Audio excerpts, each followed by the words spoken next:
Should women avoid dating digital nomad men? This is a topic that's very close to my heart because I realize I am a digital nomad man and I might not be the best dating material or boyfriend material or stuff like that. So I wanted to float a bunch of topics. I thought of lots of interesting ideas that we can talk about. So today I'm joined by Kristina from Serbia, who's currently in Serbia. How's it going, Kristina? Hi, very well, thank you. And Georgina in Greece, who's also from Greece. But both of them have experience with the dating expats and foreigners and whatever. And I'm really at a point in my life where I want to move this part of my life forward somehow. But I realize there's a lot of barriers with this lifestyle as a digital nomad. So let's get into it. I just wanted to ask you guys, when you think of digital nomad men, what comes to mind in terms of what they're like in a dating scenario? Having no home. Homeless? Yeah. Yeah. No, not homeless, but like having no base. Okay. And so, yeah, I would say that there's a lack of grounding, isn't there? Mm-hmm. Yeah. So one of the things I try to achieve is stability with my business and stuff like that. I built a entrepreneurial venture which is now very successful, and I try to like be in places longer, have good routines and stuff like that, but I still don't feel grounded. So this is one thing I think that women should be afraid of when they're dating a digital nomad man, because it's like we're just like not, we don't have our roots set down anywhere, and there's a lot of benefit that comes from that. But I mean, how do you perceive when a man doesn't have grounding? What is that a turnoff for you if you're thinking of dating them or something like that? Yeah, I guess you don't feel safe. That's so safe because you don't know like where are they going to be next month or, in like 2 weeks or whatever. Yeah, and would you want to go with them, or are you in general more craving for something stable and grounded in one location? I mean, Well, depends, I think. Depends what like mm, I'm not sure, but like I think there are some times that you crave to travel and be free, and sometimes that you are craving of having a home and be close to your dear ones and family, friends, and build something very steady. yeah, and speaking of like loved ones and family friends, like being a digital nomad and like finding love as a digital nomad doesn't really fit with the story of how life should go and love should happen, because it's all Hmm. very new. So how would you explain to your parents that you're gonna date some guy who's traveling around the world and stuff like that? Would that be hard? I I guess. But I'm not sure. I'm not 100% sure, but yeah, like most people, when they hear something like that, they'll be like, "Oh, okay, you lost it probably. Like, what's that? Like, what are you doing right now? How old are you? Are you 20? Like, is it your Yeah, and it's kind of like, but do you feel that you've been sort of programmed with this, like find a nice man with a good job and settle down and stuff like that, and this would go Definitely. completely against it? So it's like, this is We something that grow up like that, right? Like, I think most yeah, of us, we grow up like that, like to find a good, like, wife or a man, and just like settling down and having kids, having a family, having a big house with a car, and it's it's the American dream. I think that like it's been it's marketed to you. all over the world. Yeah, Interesting. And yeah.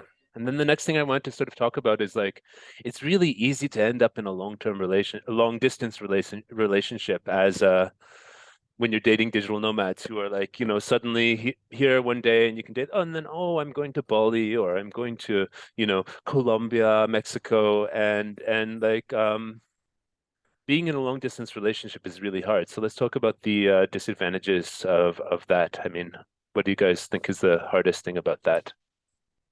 Is it jealousy? Is it not being able to touch the person every day and be with them every day in person? I think lack of intimacy. Yeah, and like being with the person, with your person. I think you lose so many uh, things, you know, because actually this is what relationship is, right? Yeah. Like being with the other person, be spontaneous, like grab a coffee or like living these small moments, creating memories Mm. together. So in the end, like, yeah, you will end up like having memories with your laptop or phone or messages, like texting, I don't know. Yeah. Yeah, it's very hard, and it really it doesn't allow for the right amount of communication a lot of the time. Like when you're sort of like just texting each other every day, you can feel a sense of certain closeness when somebody's messaging you and you're trading Belonging, yeah. jokes and stuff like that. But I don't know, there's always something missing. And then there's always, you don't know what the person is going through on that particular day. Like I remember one time I had a long-term relationship with a girl, um, and I would see her, I don't know, every like 3 weekends or something like that. And one time I just got some random message when I was doing work on my remote job, training a colleague in person next to me, and Facebook pops up on the screen. And it's like a question from her just out of the blue, do you sleep with other people? And it was like I couldn't get into it at that moment. The answer was actually no at that point, but just the way it was sort of like thrown at me, and I didn't have a chance to conversation. It just made it really hard to talk about that actually, like until the next time I saw her in person. And at that point, she told me that it was too late to answer that question and that I fucked up or something. You know, Okay, I see. but the answer was actually no. I could have just said nope. But then maybe she would have thought I was lying because of Facebook message. She can't read my body language and all that sort of stuff. So that one didn't work out. And I think one of the reasons was that it was like a relationship of about like 3 months, and we only saw each other like 4 or 5 times during that three Mm. months. And we didn't have, like, when the first time we got together, we were so close. Like well, we had seen each other 2 times, like sort of casually, and then the third time we actually decided to go on a holiday together and traveled around in the south of Spain, and it was beautiful after 4 days. But then we had to part, and when we parted, I had this feeling like, oh, I'm gonna be alone again. And then yeah, the online relationship and the visits after that didn't have the same flow as that holiday that we took together because we were visiting each other in each other's cities. And I think yeah, distant relationship has like the most intense moments, like when you see the other person after some time for yeah. the first time, which is like explosion of happiness and like emotions and everything. And then the opposite when they leave and you're in the airport and you just say bye. I think this is like the worst part, the worst feeling you might feel in a Yeah. relationship. See, this is the difference between me as a digital nomad. I'm kind of okay with the leaving, but then it's like I crave for it again. I don't know. I don't, I've got this sort of, like, which I'll talk about in a bit, this avoidant attachment style, as they call it. So I'm fine with going off and being on my own, but some people aren't. And if Mm. you're not, then a long distance relationship definitely is not for you. So I mentioned that thing with where we went on a holiday together, where we were both like traveling together and stuff like that. It was beautiful, intense. We got super close, like instantly. And then it was really sad when I had to leave. So that brings me to the holiday attitude. Like if you're traveling with someone as a digital nomad, it can be really beautiful. It can be like really easy to feel really close to the person because you're on an equal footing. But then when it comes to you spending time in their city or them spending time in your city or having to adapt to the culture that the person is from and stuff like that, it can get really complicated really quickly. And so, but if you're always traveling with the person and never setting down any routes or never exploring any of the other person's routes or your routes with the other person, then you're just on a perpetual holiday, and it doesn't really have a lot to do with who you are and who, like where you come from and stuff like that. And that stuff is important, I think. Yeah. And then also, like, it's possible to get into too much of a bubble with the other person when you're dating another digital nomad, meaning that your wider social needs are not met. Like, And you you're with, live with the other person like 24/7, which can yeah, be very tiring. Like, yeah, like it would be too much. You need space. Like, you need also your space and their space. And when you travel together, you cannot have this space as Well, much as you want. You cannot rent like different, let's say, Airbnbs. You cannot do that. If you're yeah, a couple, you yeah. will never say, okay, let's split now. Or you will never go out on your own, you know, and you say like, okay, we will go tonight in a different place. I feel like It's impossible. half the people in co-working spaces just like are lonely and want a excuse to be with other people in certain places, and half the people are probably like living with their partner and trying to get work done and are distracted from it. So that's I don't know. Neither one is my situation. Maybe that's why I don't like co-working spaces or whatever. But yeah, there's also this sort of thing where you're dating someone who's sort of disconnected from their society and might be running from stuff that they don't like about themselves, about their culture and stuff like that. The more I dig in deep into myself, it's like the more that is the case, like that, I don't know, something's missing from me as a human being. And that's why I have to go on the road. And, you know, you're going to be dating eccentric people who don't fit in where they're from, who felt the urge to sort of like get out of their society, which is like, it's a kind of dream that somebody's going to rescue you from your country and take you and see the world. But, you know, it might not always be the reality that that's going to work out the way as planned, because life always just is complex no matter what they do. And yeah. And also, I wrote down that people with more choices are less happy. You know what I mean? Ask our grandparents. Yeah, I exactly. mean, they have like no choices, right? And they were happy enough, like as far as they seemed. Yeah, because like this idea of like true love that's going to satisfy the individual's sort of like romantic, sexual, and practical needs is kind of a new thing. Like before, they were pretty much you married someone from the same village as you, and the two families had to approve each other. I mean, that's how it looks like if I look back 2 or 3 generations in my family. Kristina, is it the same for you? I'm asking you because you've been pretty quiet. Yeah, no, not really, not really. Both my mom and my grandma were independent, and They found each other. married who they want. Yeah, yeah, and they found each other. They married for love. It was not arranged. I mean, it was the 60s and the 70s in the city. It's much different than the Oh, the village. 60s, yeah. My grandparents met in the 40s. So it's a little bit different time. It was like war, and they were like wanting to get out of like Czechoslovakia because it was being taken over by Russian communists, and they were Germanic aristocrats and high Yeah. on the list Also, of people who needed to be killed, actually. So they survived. But I don't know, like this arranged marriage thing is like, yeah, it would probably make things a lot simpler. And if you just like married somebody that your family thought would be good to marry, and you feel like you could kind of make it work with the support group of the society around you, with, you know, your The parents financial taking care of the also children, then you have financial support. stability. That's how Yeah. traditional societies like tend to still work in a lot of places in the world. And it's a lot simpler, you know, and now you have this problem, especially like, okay, in the 20th century, late 20th century in the West, it's like everybody starts making money, good wage, good income. And then comes this individualist thing of I want to be with someone because I love them. And, you know, divorce rates, of course, went way up. And now this digital nomad movement where you don't even have to be in a specific place. And you literally can travel anywhere in the world all the time, and you just can have like the next thing syndrome, next thing, like I constantly think of what kind of life I could lead in different places. And I don't know. It's left me as a single eligible bachelor, I suppose, with lots of options and not really having the will right now to commit to anything in particular. So that takes me to the next one, issues with commitment. Do you think, yeah, what are you smiling about, Kristina?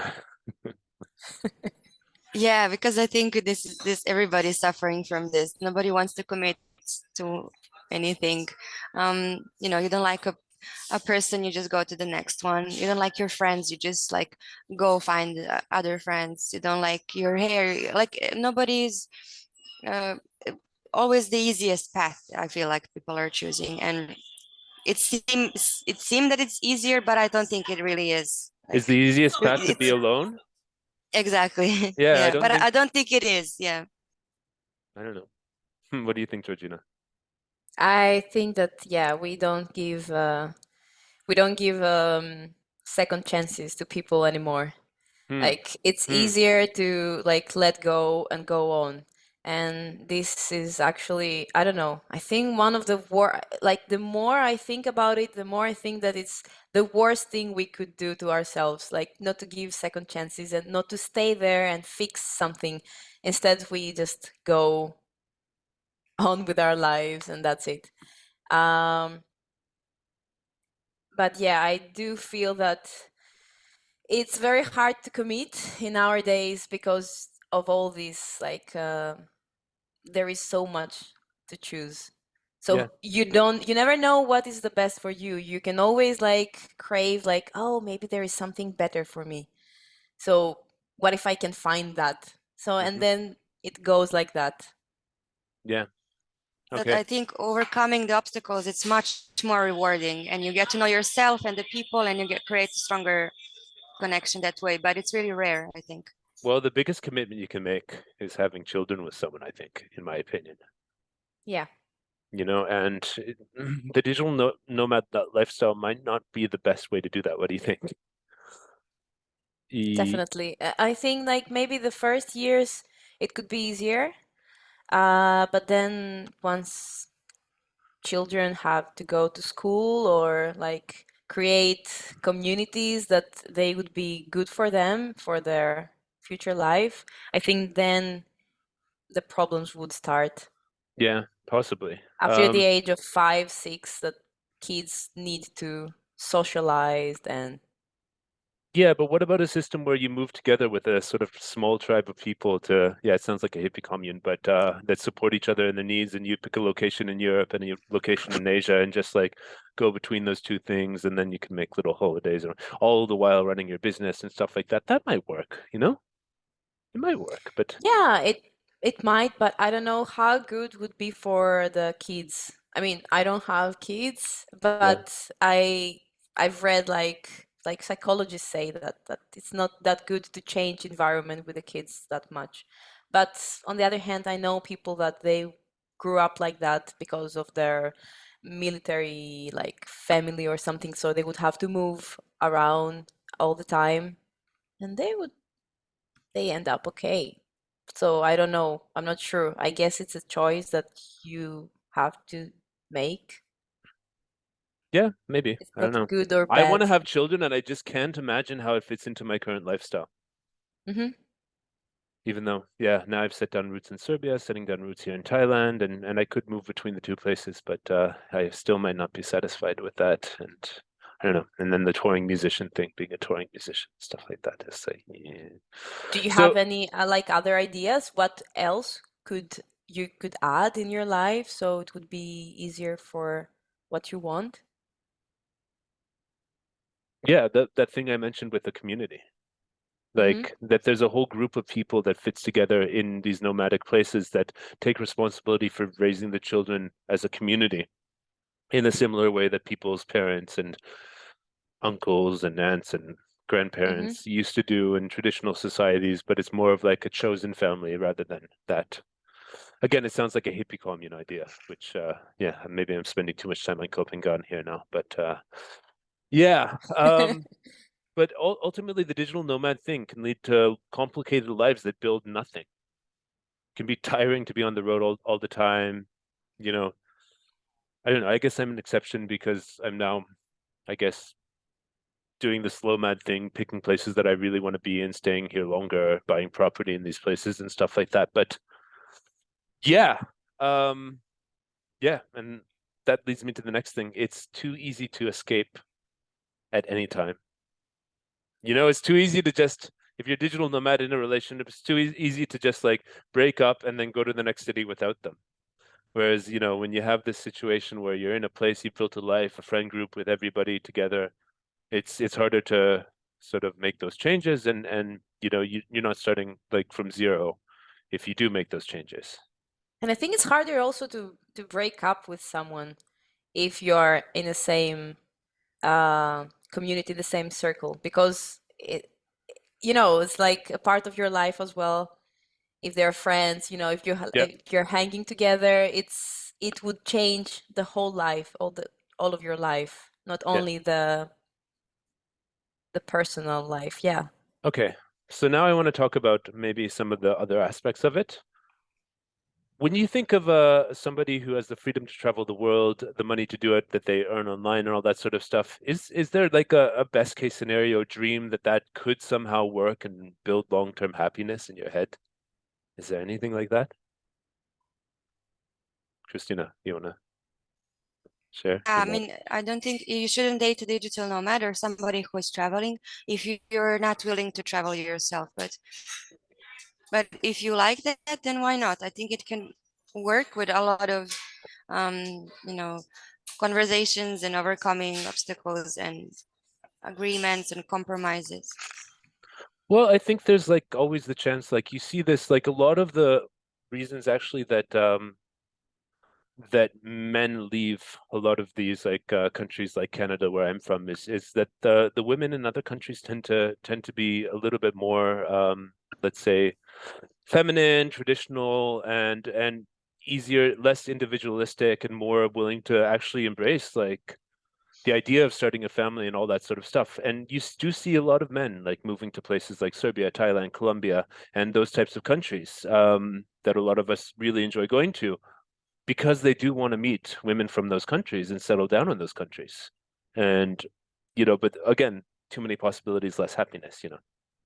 I, having lived in Serbia for so many years, I thought it would have led to more like serious relationships, but it just didn't at this point. And, you know, maybe it's me, maybe it's Serbia, maybe it's the combination between me and them. I don't know what it is, but I just didn't see that part of my life moving forward there. And I don't know what my next step is for relationships and stuff like that. But I know I have to get out there and meet some different people, because I had the same sort of patterns, the same sort of like things that were not working. And every culture is different. There's differences in cultures, of course, all around the world. And right now I'm going for being in Thailand, which is a place where you have so many international people, and Copenhagen specifically with so many international, interesting, vibrant, eclectic people who are interested in similar things like health and wellness, working on yourself, spirituality, and stuff like that, that I'm interested in. And hopefully that's going to go a little bit better. But so far I've spent more than 5 months here this year, and nothing, not yet. So I am the case of the guy that maybe you shouldn't date as a digital nomad, or maybe there's somebody out there who's watching this and just thinks that maybe they do understand me, maybe they do get me, maybe they do understand why I would want to leave a place like Canada with its culture. Maybe they understand like why I am attracted to places with more traditional gender roles, for example, and women of this place. I don't know, maybe it's just a matter of time, and my focus until now was on getting my business successful, which it is, and working on my music and all that sort of stuff, which I now feel, yeah, still those two things are still a priority. But if the right person came along, I might be willing to make some sacrifices to be with them and build a life that's stable. So how would you say that dating expats or foreigners in your country is different than dating the local men in your country, Georgina? Hmm. Mm. I don't know. It's so dating like a foreigner person, it's quite interesting because like you learn so many things from them, which you wouldn't have if you would just date a guy from your own society and your own country. And I'm like, for sure, you get to be more open-minded, because then you see like how other people live and how other people's lives are. So you see that everything is different. Everywhere you go is different. But I think you just, at one point, maybe it's, I don't know if it's me or you just cannot understand some things, and roots are always, I don't know, like in the end, I'm not sure about that, but I think that sometimes you cannot really understand what the other people think if they are from a different country. I don't know if it's has to do with that or with the specific person, but I think it's harder to date people in like maybe long term from different backgrounds, that they have different backgrounds from you. Mhm.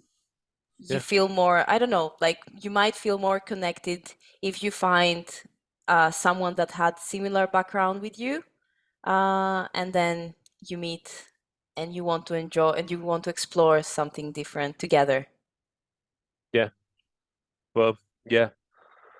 And then there's always the timing and the whole thing and the long distance. I have a story actually to share. I'm without sharing too many details that might make the person identifiable. Last year, I was heading to Mexico in October, and right before, like about 2 weeks before I left, I was looking for someone to sublet my apartment in Belgrade in Serbia while I was away. And this girl came to see the apartment, and we ended up drinking tea for like an hour or two and sitting down and sharing details about life. We instantly opened up to each other. It was really interesting. She decided not to take the apartment, but then she sent me a message later saying that, and this was someone who grew up in a similar environment to me, I suppose, even though she was born in that region of former Yugoslavia, and had recently moved back from where she grew up. And basically, it so happened that she didn't want to take the apartment, and then she sent me a message saying like, I'm really excited about our connection. And I'm like, and she's like, do you want to meet again? I'm like, yes, but you remember that I'm actually leaving like next week. I mean, I'm happy to meet you again. And we can hang out and we can connect, but you know I'm leaving next week. And she's like, yeah. Anyways, we met and we connected even more, if you know what I mean. And then Yeah, we do. we had a really interesting evening, and yeah. And basically then the next morning, talking more and then seeing each other one more time in the few days before I left. But basically the thing was, I felt like, and she asked, do you want to spend another night together before you leave? And I felt like, that's not going to be good for you. It's not going to be good for me. I mean, I'm not even sure that if it was a good idea for us to do what we did last week. And so I told her that, and we parted ways. And then I didn't see her for a few months. And then I came back. I was traveling for 3 days between Mexico and Thailand in Serbia, stopping by to check out how things are happening and get some stuff done in the bank or whatever. And we saw each other again. And it was again this magnetic sort of like eager sort of attraction. And she was really like, we really should date. We really should be together and all this sort of stuff. I'm like, wait a second. You know, I'm here for 3 days and then I'm going to Thailand. Can we please like maybe have this conversation when I get back? But she kept on pushing the subject, and I said, like, this sounds so crazy. It's probably not a good match because I don't really feel, I don't know if I said this at the time, but I didn't really feel that she actually saw me for who I was, or I only saw that she saw me for what she thought I was, what she was projecting on me, or something like that. And so eventually I basically just said, like, okay, let's just leave it for now and see when I get back. But then we kept on sending each other messages. Then we stopped sending each other messages. And then we would check in every once in a while. And then I was away for 4 months, sometime 2 months before I came back, we agreed we would meet when I get back in May. So December to May, so like 5 months. And I got back, and then I was trying to meet with her, and then she was kind of being flaky, kind of like, I don't know. And she then told me like, oh, but while you were away, I just stopped being interested. I'm like, yeah, but this is your chance. This was your chance. I'm here for 5 months. This is your chance to get to know me. This is your chance to, maybe start a relationship with me. And just because when I was like always like on my way out of town, Erik, we lost you for a no, moment. it's recording on my local computer, so it's good. Yeah. So basically, can you hear me now? Cool. Yeah. Yep.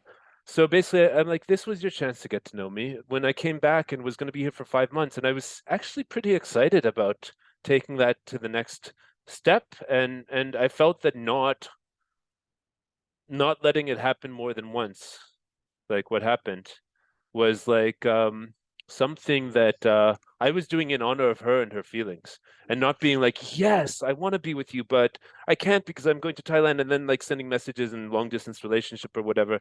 But then obviously she viewed it much differently. So I don't know. What are your thoughts on that?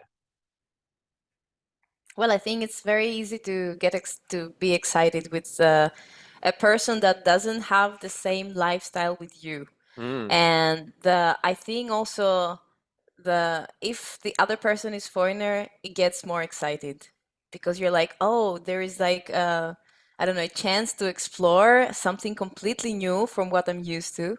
hmm So I think this is like I think it's like the excitement sometimes that speaks. I don't know what Christina, what do you think? It could just be bad timing, and yeah. Yeah, bad timing perhaps. Yeah. Just gonna switch to my other internet connection, folks. 1 second.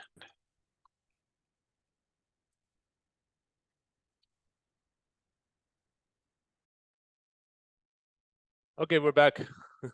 Yep, we lost you for. Yeah, sorry about that. I'm back.